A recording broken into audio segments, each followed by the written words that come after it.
Now, the federal government, through the High-Level Advisory Council, HLAC, a standing presidential committee, is set to implement the Women Economic Empowerment WE policy across the country, with Kano State serving as a key pilot location.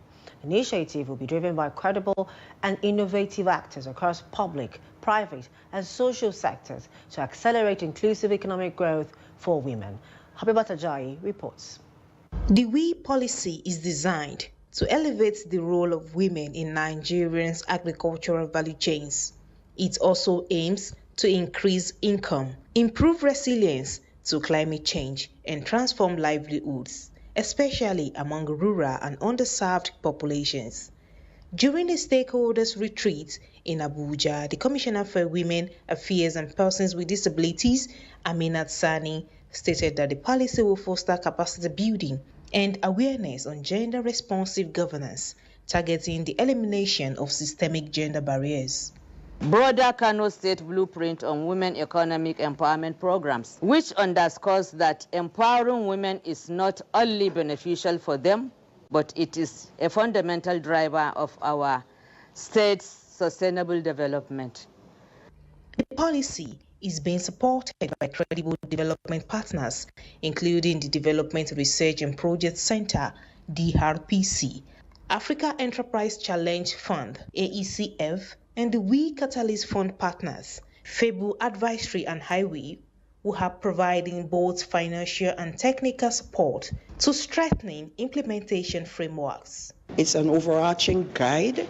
It is first of all, it structures what the women do, and it structures how they are supported, and more importantly, not just structuring it, it provides a mechanism for supporting what they do and to enable them to do better and be more productive.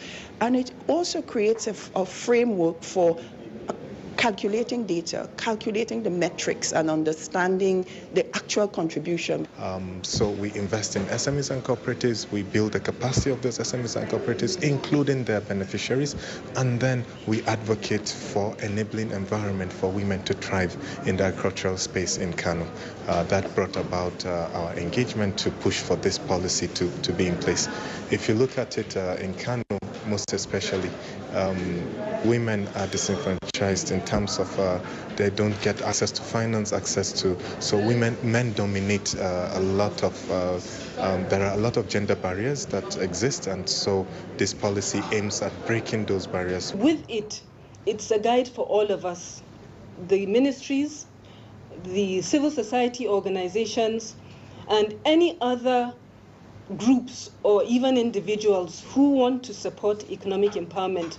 They would have this guide that they can work with and would be able to say, yes, this is what we are achieving because we're now using it.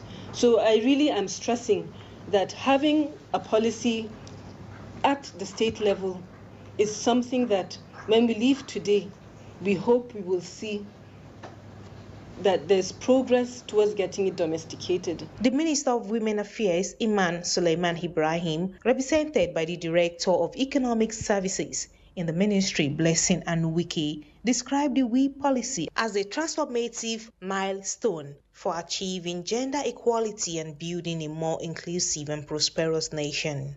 At the state level, for this will enhance the women's economic empowerment and gender equality in our country.